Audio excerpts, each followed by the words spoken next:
Hello and welcome dear friends. आप सभी का आरबी कैंपस चैनल पर बहुत बहुत स्वागत है। आज की वीडियो का हमारा टॉपिक है भारत में वायु परिवहन यानी air transport in India. Friends, I hope आप सभी को यह वीडियो बहुत पसंद आएगी क्योंकि यह बहुत इम्पॉर्टेंट है। फ्रेंड्स, अगर आपको यह वीडियो पसंद आए लाइक करें, शेयर करें, कमेंट करें और चैनल को सब्सक्राइब करना न भूलें। तो चलिए फ्रेंड्स, शुरू करते हैं वीडियो। फ्रेंड्स, जैसा कि मैंने आपको पहले ही बताया, इस वीडियो में हम एयर ट्रांसपोर्ट यानी वायु परिवहन की बात करेंगे। तो चलिए फ्रेंड्स, शुरू करते हैं। वायु परिवहन यातायात का सबसे तीव्र एवं आधुनिक साधन है। यानी फ्रेंड्स, वायु परिवहन जो है वह ट्रांसपोर्टेशन का सबसे तीव्र और आधुनिक साधन है। भारत जैसे विशाल देश के लिए यह उपयोगी जरूर है, लेकिन संसाधन एवं धन की कमी के कारण इसका पर्याप्त विकास नहीं हो सका है। यानी फ्रेंड्स, पर्याप्त संसाधन और धन यानी पैसा न होने के कारण इसका विकास पर्याप्त रूप से नहीं हो सका है। फ्रेंड्स, जैसा कि मैंने आपको पहले ही बताया, वायुयान यातायात का सबसे तीव्रतम किंतु महंगा साधन है। भारत जैसे विशाल भौगोलिक भूभाग तथा व्यापक जलवायविक व भूप्रादेशिक विविधता वाले देश में वायु परिवहन का महत्व काफ़ी बढ़ जाता है। फ्रेंड्स, भारत में विश्व की लगभग 17% जनसंख्या निवास करती है और भारत के पास बहुत बड़ा भूभाग है। साथ ही साथ भारत की जलवायु जो है वह अलग अलग रहती है, भूप्रादेशिक विविधता है और देश में वायु परिवहन इससे यानी इस सभी कारणों से वायु परिवहन का महत्व भारत में काफ़ी ज़्यादा बढ़ जाता है। साथ ही साथ भारत के प्रमुख वाणिज्यिक एवं औद्योगिक केंद्र भी एक दूसरे से अत्यधिक दूर हैं, यानी ज़्यादा दूरी पर स्थित हैं। फ्रेंड्स, भारत के वाणिज्यिक और औद्योगिक केंद्र एक दूसरे से काफ़ी दूर हैं, इसलिए भी वायु परिवहन का महत्व बहुत ज़्यादा बढ़ जाता है। फ्रेंड्स, वायु परिवहन आंतरिक संपर्क के अतिरिक्त दूसरे देशों के साथ संपर्क जोड़ने की दृष्टि से भी परम आवश्यक है। यानी फ्रेंड्स, एयर ट्रांसपोर्ट का इससे भी अधिक महत्व है कि वह एक देश से दूसरे देश यानी बाईलैटरल या फिर मल्टीलैटरल जो होता है उसमें बहुत आवश्यक है। यानी आंतरिक संपर्क और उसके अतिरिक्त दूसरे देशों के साथ जो संपर्क जोड़ने का जो साधन है उसमें वायु परिवहन का महत्व काफ़ी ज़्यादा बढ़ जाता है। इसके अतिरिक्त ऐसे कई कारक और हैं जो भारत को वायु यातायात यानी एयर ट्रांसपोर्ट के विकास हेतु एक अनुकूल अवस्थिति बनाते हैं। भारत के एक ओर पश्चिमी यूरोप व अफ्रीका हैं, तो दूसरी ओर दक्षिण पूर्वी तथा पूर्वी एशिया है। यानी दक्षिण पूर्वी एशिया के देश हैं एक तरफ और पश्चिमी तरफ यूरोप व अफ्रीका के देश हैं, तो इससे भी वायु परिवहन का महत्व काफ़ी ज़्यादा बढ़ जाता है। फ्रेंड्स, भारत का मौसम वर्ष के अधिकांश भाग में साफ रहता है। यानी भारत का मौसम अधिकांश समयों में साफ रहता है। विस्तृत मैदानी भाग वायुयान उतरने के लिए उपयुक्त समतल भूमि उपलब्ध कराते हैं। साथ ही साथ यात्री एवं माल परिवहन के लिए या फिर माल परिवहन के अलावा देश की रक्षा के लिए भी वायु यातायात का विकास अनिवार्य है। आपातकाल में वायु यातायात की सुविधा निर्णायक भूमिका निभाती है। यानी फ्रेंड्स, जब आपातकाल होता है उस समय वायु यातायात की सुविधा मुख्य भूमिका यानी निर्णायक भूमिका निभाती है। जैसे प्रेजेंट टाइम में कोविड का सिचुएशन है जिसमें वायु यातायात ने काफ़ी अच्छी भूमिका या फिर बहुत इम्पॉर्टेंट भूमिका निभाई है। जैसा कि आप सभी लोग जानते हैं। फ्रेंड्स, अब हम बात करेंगे भारत में वायु यातायात यानी एयर ट्रांसपोर्ट का विकास। तो चलिए शुरू करते हैं। फ्रेंड्स, भारत में वायु परिवहन यानी एयर ट्रांसपोर्ट का विकास यानी भारतीय नागरिक उड्डयन इतिहास जो है भारत में 18 फरवरी यानी 18 फरवरी को, या फिर ये कहें कि भारत में 18 फरवरी 1911 को पहली वाणिज्यिक उड़ान भरी गई, जो कि इलाहाबाद व नैनी। फ्रेंड्स, इलाहाबाद उत्तर प्रदेश में स्थित है और नैनी भी उत्तर प्रदेश में ही स्थित है। तो जो कि इलाहाबाद व नैनी के मध्य 6 मील की थी। इसमें 6500 डाक वायुयान द्वारा भेजी गई, जिसे हेनरी पिकेट ने चलाया। फ्रेंड्स, जो भारत में पहली वायुयान सेवा शुरू की गई वह 6500 डाक वायुयान द्वारा भेजी गई, जिसमें हेनरी पिकेट ने उसे चलाया था, जो कि 6 मील की दूरी के बीच थी और पहली बार 18 फरवरी 1911 में इसकी शुरुआत की गई। फ्रेंड्स, यह दुनिया की पहली एयर मेल सेवा और भारत में नागरिक उड्डयन की शुरुआत के रूप में जानी जाती है। यानी यह दुनिया की पहली मेल सेवा थी और भारत में नागरिक उड्डयन की शुरुआत के रूप में इसे जाना जाता है। फ्रेंड्स, दिसंबर 1912 में भारतीय राज्य वायुसेना ने यूनाइटेड किंगडम स्थित इंपीरियल वायु सेवा के साथ मिलकर लंदन, कराची, दिल्ली विमान सेवा की शुरुआत की, जो भारत से पहली अंतर्राष्ट्रीय उड़ान थी। इसके साथ ही साथ 1915 ईस्वी में टाटा सन्स लिमिटेड ने कराची और मद्रास के मध्य नियमित एयर मेल सेवा की शुरुआत की। यानी 1915 में जो भारत की सबसे बड़ी कंपनी मानी जाती है टाटा सन्स लिमिटेड, उसने कराची और मद्रास, प्रेजेंट टाइम में जिसे चेन्नई कहते हैं, इसके मध्य नियमित एयर मेल सेवा की शुरुआत की तथा 24 जनवरी 1920 को रॉयल एयर फोर्स ने कराची और बॉम्बे, प्रेजेंट टाइम में मुंबई के मध्य नियमित एयर मेल सेवा की शुरुआत की।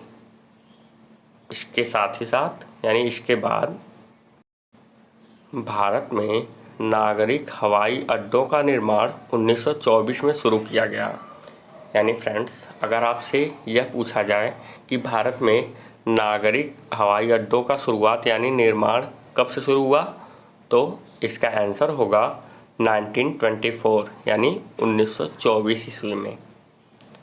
हवाई अड्डों का निर्माण कलकत्ता, अब कोलकाता है, में दमदम नाम की जगह पर और इलाहाबाद, उत्तर प्रदेश के इलाहाबाद में बमरौली और बॉम्बे, अब मुंबई में गिलबर्ट हिल पर किया गया।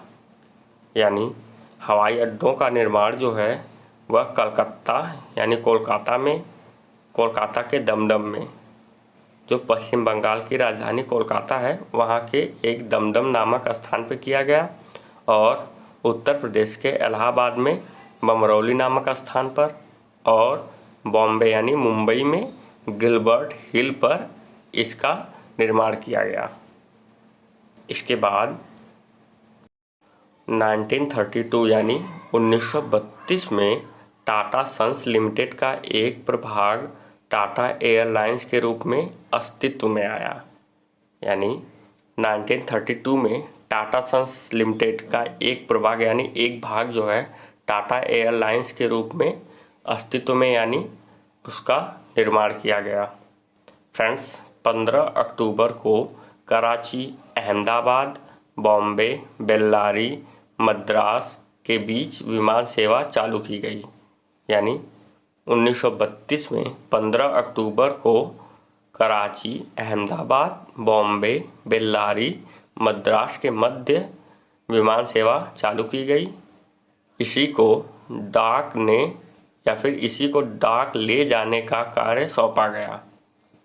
साथ ही साथ 1933 और 1934 के मध्य यानी 1933 और 1934 के मध्य भारतीय विमान सेवाएं Indian Trans Continental Airways, Madras Air Taxi सेवा, इंडियन नेशनल एयरवेज इत्यादि के रूप में शुरू की गईं। यानी फ्रेंड्स 1933 और 1934 में भारत में भारतीय विमान सेवाएं, जिसमें Indian Trans Continental Airways, Madras Air Taxi सेवा, इंडियन नेशनल एयरवेज इत्यादि के रूप में शुरू की गईं। 1945 यानी 1945 में डेक्कन एयरवेज स्थापित किया गया, जिस पर टाटा एवं यानी टाटा और हैदराबाद के निजाम द्वारा संयुक्त रूप से स्वामित्व था।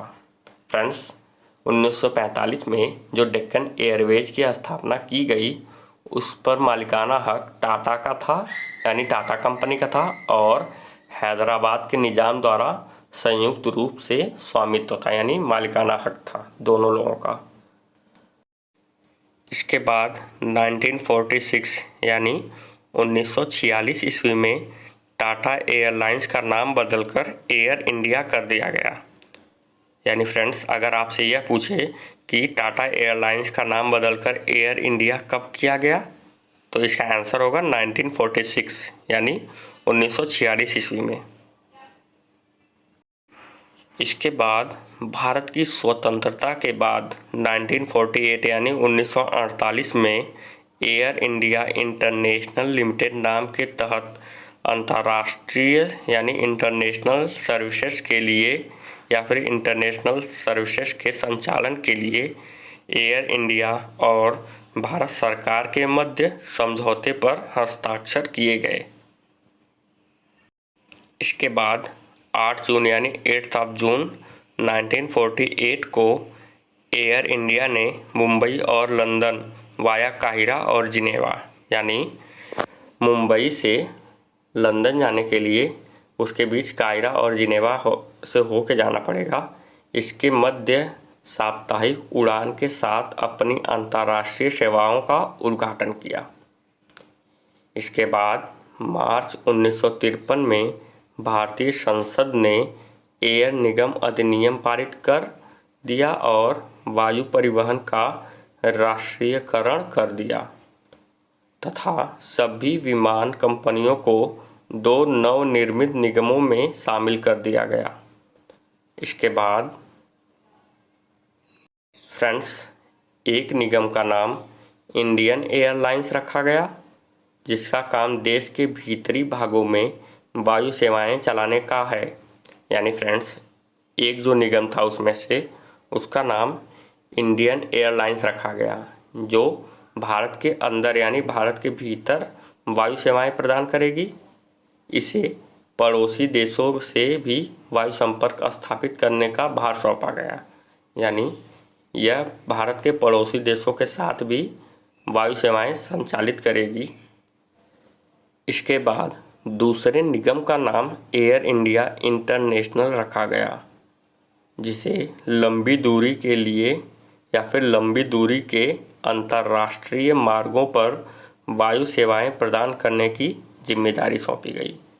यानी फ्रेंड्स, एक निगम का नाम जो था उसका इंडियन एयरलाइंस रखा गया था, जो भारत के भीतर और भारत के पड़ोसी देशों के साथ वायु सेवाएं संचालित करेगी, और दूसरे निगम का नाम एयर इंडिया इंटरनेशनल रखा गया, जो लंबी दूरी के अंतर्राष्ट्रीय मार्गों के लिए वायु सेवाएं प्रदान करेगी या फिर उसकी जिम्मेदारी उसे सौंपी गई एयर इंडिया इंटरनेशनल को।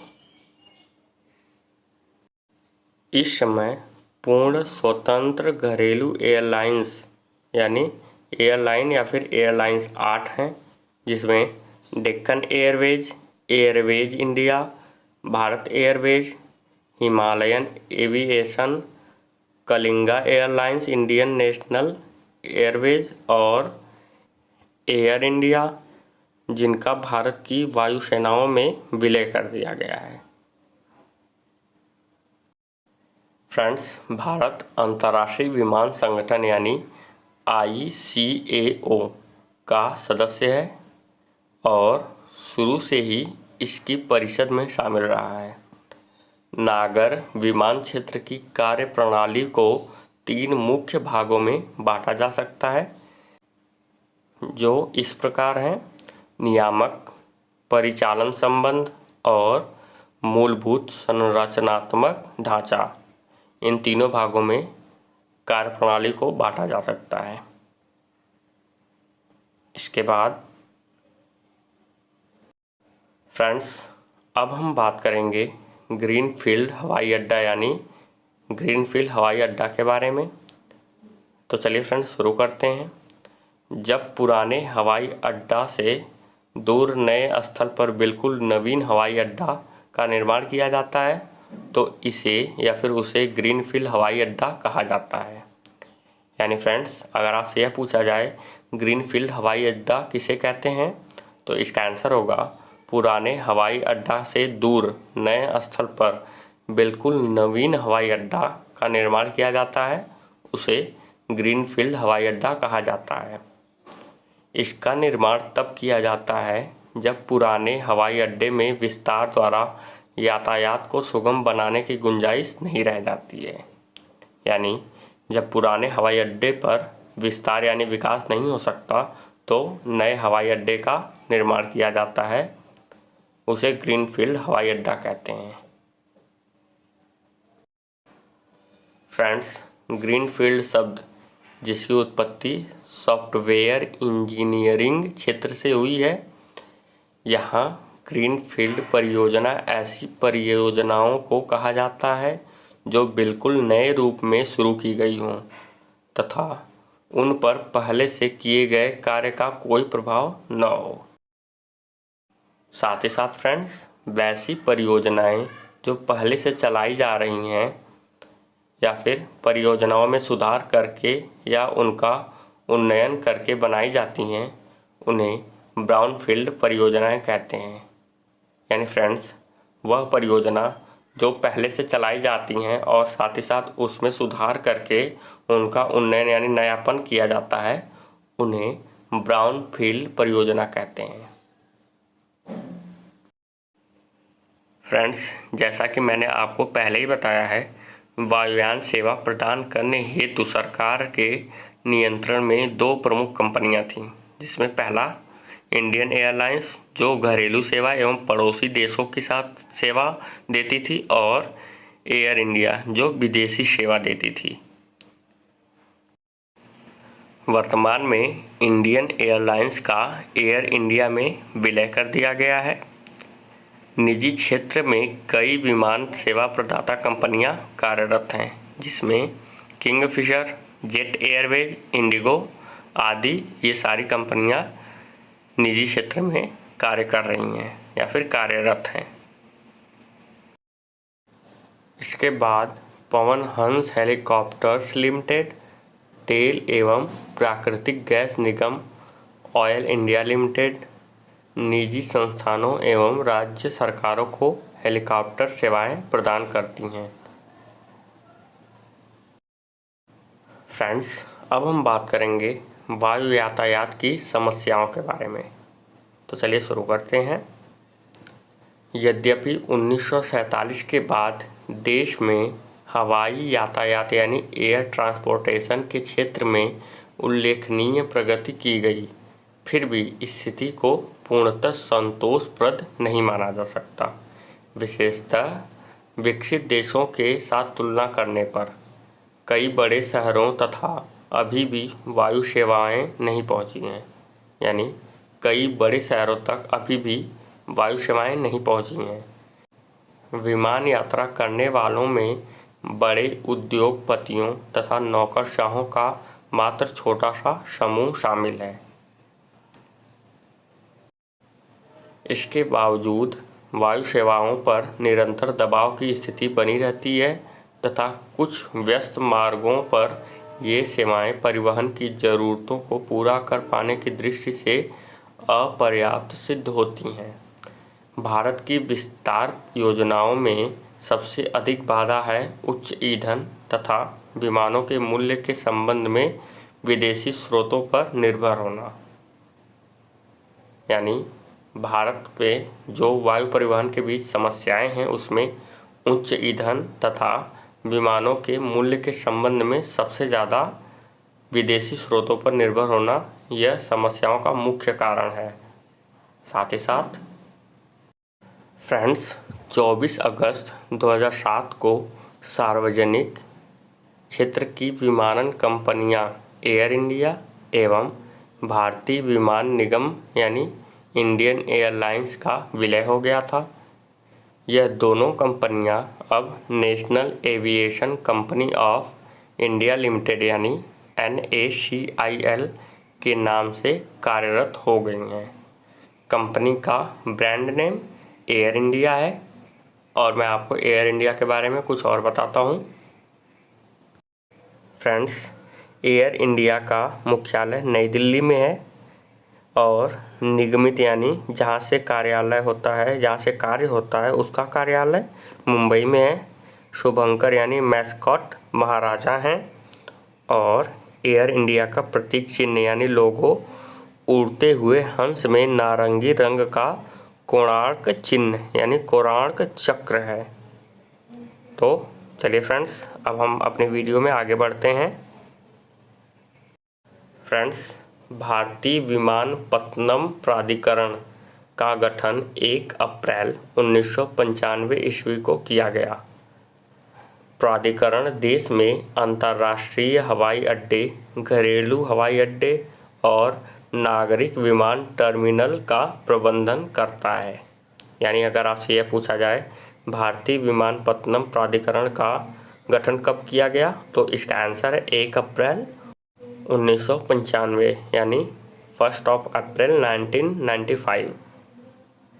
इसके बाद फ्रेंड्स, अब हम बात करेंगे भारत के कुछ अंतर्राष्ट्रीय यानी देश के कुछ प्रमुख अंतर्राष्ट्रीय हवाई अड्डों के बारे में। तो चलिए फ्रेंड्स, शुरू करते हैं। पहले नंबर पर छत्रपति शिवाजी अंतर्राष्ट्रीय हवाई अड्डा सांता क्रूज मुंबई में है।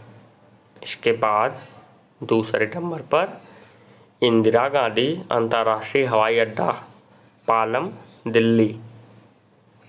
इसके बाद तीसरे नंबर पर सुभाष चंद्र बोस हवाई अड्डा दमदम कोलकाता। इसके बाद चौथे नंबर पर मीनाम्बक्कम अंतर्राष्ट्रीय हवाई अड्डा या फिर मीनाम्बक्कम हवाई अड्डा चेन्नई। फ्रेंड्स, चेन्नई के मीनाम्बक्कम क्षेत्र में स्थित इस हवाई अड्डे के घरेलू एवं अंतर्राष्ट्रीय टर्मिनलों का नाम क्रमशः तमिलनाडु के पूर्व मुख्यमंत्रियों के कामराज एवं CN अन्नादुरई के नाम पर रखा गया, जिसे अन्ना अंतर्राष्ट्रीय हवाई अड्डा चेन्नई के नाम से जाना जाता है। इसके बाद पाँचवें नंबर पर श्रीनगर अंतर्राष्ट्रीय हवाई अड्डा जो श्रीनगर में है, या फिर इसका एक अतिरिक्त नाम है शेख अल आलम अंतर्राष्ट्रीय हवाई अड्डा श्रीनगर है। तो इसके बाद छठवें नंबर पर श्री गुरु रामदास जी अंतर्राष्ट्रीय हवाई अड्डा राजा सांची अमृतसर पंजाब में है।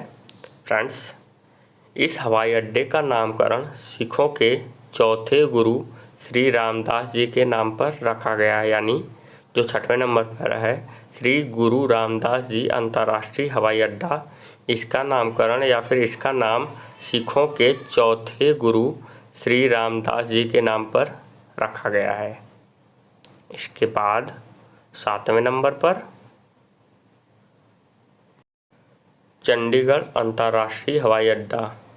भारतीय वायुसेना चंडीगढ़ के हवाई अड्डा में ही नागरिक उड्डयन क्षेत्र विकसित किया गया है। यानी भारतीय वायुसेना के द्वारा चंडीगढ़ के हवाई अड्डा में नागरिक उड्डयन क्षेत्र विकसित किया गया है।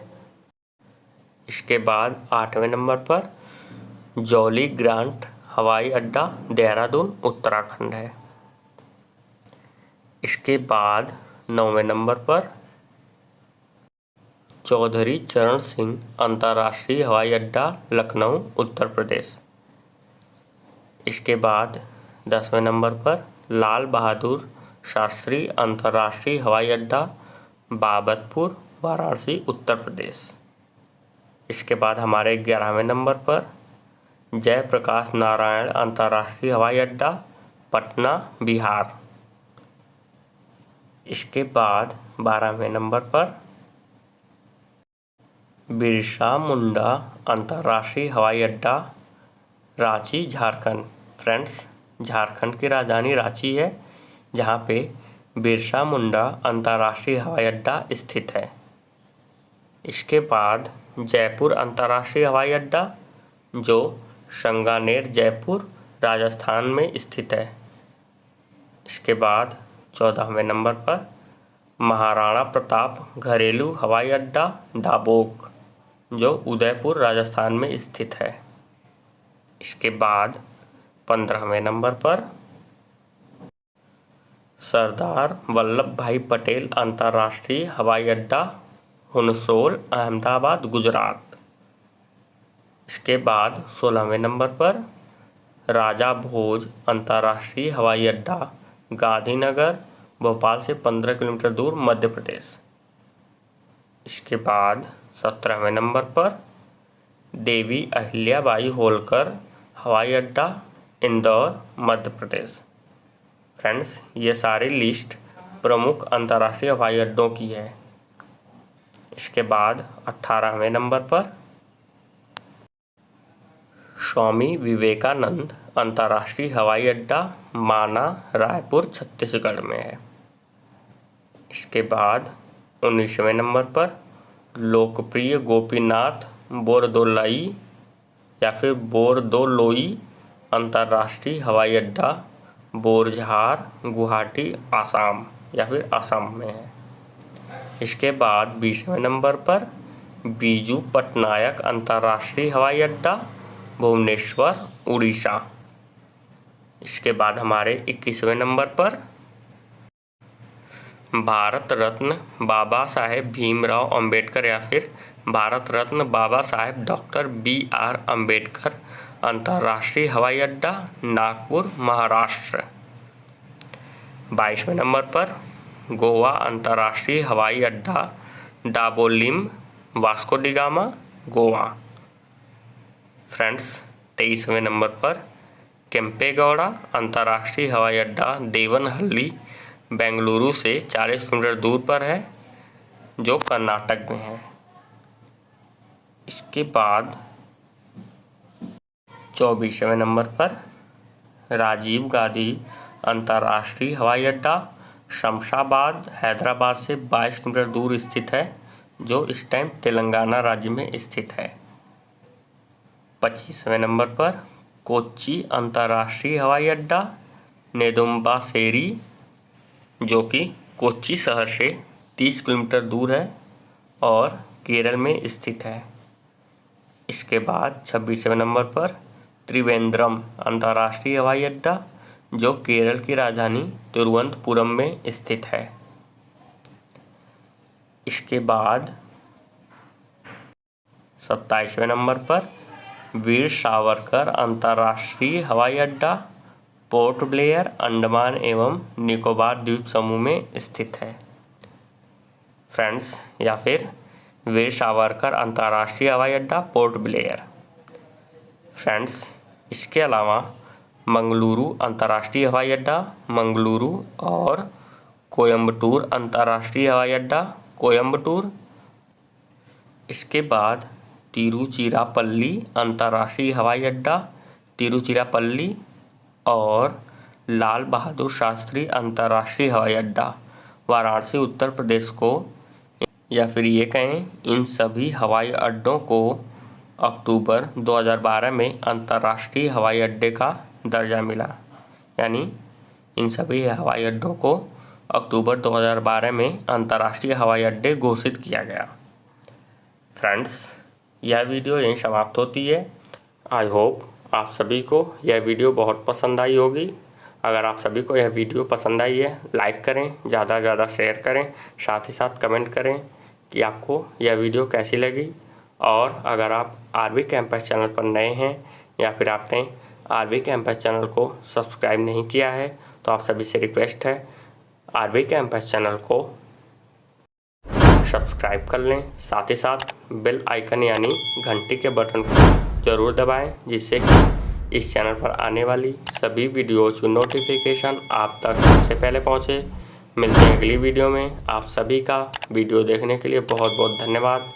Thanks friends.